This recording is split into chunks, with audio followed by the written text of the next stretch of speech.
Bonjour, je suis Marjorie Midi, je suis présidente de l'association Collectivité 1804. Pendant la période d'octobre, nous allons mettre en honneur Michaëlle. Elle fait partie de notre association et on va parler un peu du cancer. Bonjour Mika. Bonjour Marjorie. Comment vas-tu? Ça va, merci. Ça me fait plaisir de te recevoir à Paris dans ce grand hôtel Le Souba qui a bien voulu nous accorder cet endroit pour pouvoir vous interroger par rapport à ta maladie. J'aimerais savoir comment tu as su la première fois que tu étais atteinte d'un cancer. Ben déjà, merci de me mettre en honneur. Et bien, lorsque j'ai su cette maladie, c'est que je ressentais en fait une boule au niveau de la poitrine. Donc voilà aussi pourquoi il est important de faire l'autopalpation. Donc, et ensuite, les examens ont été faits à l'hôpital. Toute une partie d'examens ont été faits pour confirmer effectivement que c'est bien un cancer. D'accord. Et comment tu as vécu quand on t'a annoncé la nouvelle et comment tu l'as prise? Comment tu as vécu? Avais-tu un moment de colère, de déception ou de rage? Honnêtement, pas du tout. Aucun sentiment négatif. D'ailleurs, j'ai eu la confirmation de mon cancer le 24 décembre.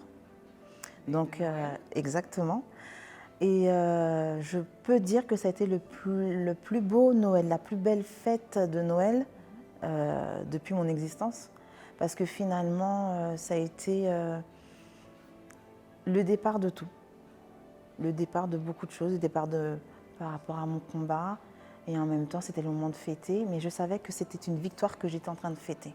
C'était quelque chose que j'avais vraiment en moi. En fait, le mental, vous avez accepté tout de suite, au fait. C'est ça. D'accord. Et votre entourage? Un peu de sidération, un peu de crainte aussi, de l'incompréhension. Mais mon entourage m'a beaucoup soutenue. Bon, après, il y a la foi aussi. Hein. D'accord. Donc, vous avez dit la foi, vous êtes chrétienne? Je suis chrétienne, oui. D'accord. Donc, mes parents, mon père est pasteur. Enfin, il y a eu beaucoup de prières de la part de la famille, de la part de mon église aussi, et puis les amis qui sont aussi chrétiens. Vous travaillez, vous êtes dans la vie active? Oui. Eh bien, je suis infirmière. Et c'est dans le cadre de mon travail, justement, que... Et vous êtes à la fois mère, je crois? Je suis mère, oui. J'ai un petit garçon de 10 ans et demi. D'accord. Qui a tout vécu aussi avec moi du début. Il avait 3 ans quand je l'ai su. D'accord. Bon, Mika, parle-moi. Vous êtes une femme active, vous êtes infirmière, et non seulement que vous êtes infirmière, vous êtes mère à la fois, vous arrivez à pallier travail, vie de famille, votre fils avec cette maladie. Comment vous avez pu lui donner autant d'amour quand même, malgré que vous savez que vous êtes atteinte d'un cancer? Ben, paraît-il que j'ai une certaine force. Je ne m'en rends peut-être pas compte, mais je pense que c'est plus l'espoir, le courage qui m'ont permis justement de m'occuper de lui en parler aussi, de lui en parler sans lui en parler, de trouver les mots justes pour le lui dire. Ensuite, au niveau du travail, eh bien, j'ai quand même été arrêtée pendant la période des soins. D'accord. Et la reprise s'est faite petit à petit. D'accord. Vous êtes une femme noire. Excuse-moi, tu m'avais dit de te tutoyer, de ne pas te vouvoyer. Bien sûr. Tu es une femme noire. Est-ce qu'il y a eu un peu de discrimination à ton encontre parce que noire, maladie, le regard des gens, comment vous l'avez vécu? Non, j'ai pas eu ça. J'ai pas eu de discrimination du tout. D'accord. Au contraire, j'ai été prise en charge de la même façon qu'une autre femme. Je pense même un petit peu plus, étant donné qu'on sait que je suis infirmière. Et de plus, j'ai été suivie pour mes soins dans l'hôpital dans lequel j'ai été formée. D'accord. Donc, je pense que ça a aussi joué, mais je n'ai pas du tout senti de discrimination, pas du tout. D'accord. Mais vous êtes une femme très courageuse et ça se voit. Pour pouvoir arriver avec cette force, cette énergie, on le ressent, je le ressens en tout cas moi. Merci. Et quel conseil tu aurais pu donner à quelqu'un qui passent un moment difficile à l'annonce. De ne pas rester seul.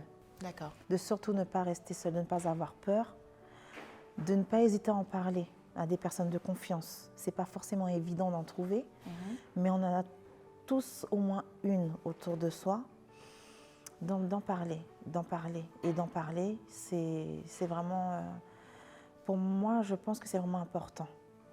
Parce qu'au départ, on a envie de cacher cette maladie. C'est un peu la maladie de la honte. Pourquoi dites-vous la maladie de la honte? Parce que le cancer du sein, ça touche la poitrine. Ouais. Et bien souvent, il existe des femmes qui en ont honte. D'accord. J'en ai pas beaucoup rencontré, hein, mais je pense que ce sentiment-là existe. Quel conseil pourrez-vous apporter à notre société?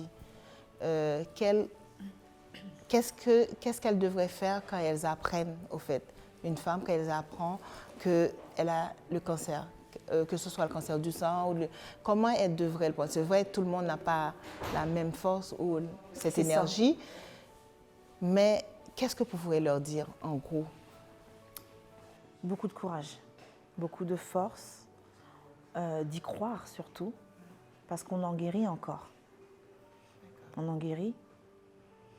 Après, pour toutes celles qui n'en guérissent pas ou qui ont des rechutes, je leur souhaite aussi beaucoup de courage. Mon combat n'est pas fini. Je suis là, je parle devant toi.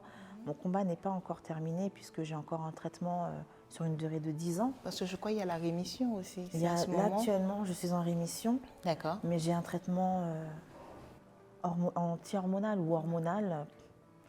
C'est quand même lourd, ce traitement. C'est quand même assez lourd parce qu'il y a quand même des effets secondaires assez difficiles, surtout pour la vie au quotidien. Mais bon, j'en ai déjà fait 6. Il m'en reste encore 4.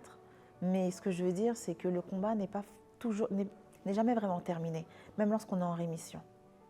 Il n'est jamais vraiment terminé. Il y a toujours une surveillance, il y a un risque de rechute, un risque...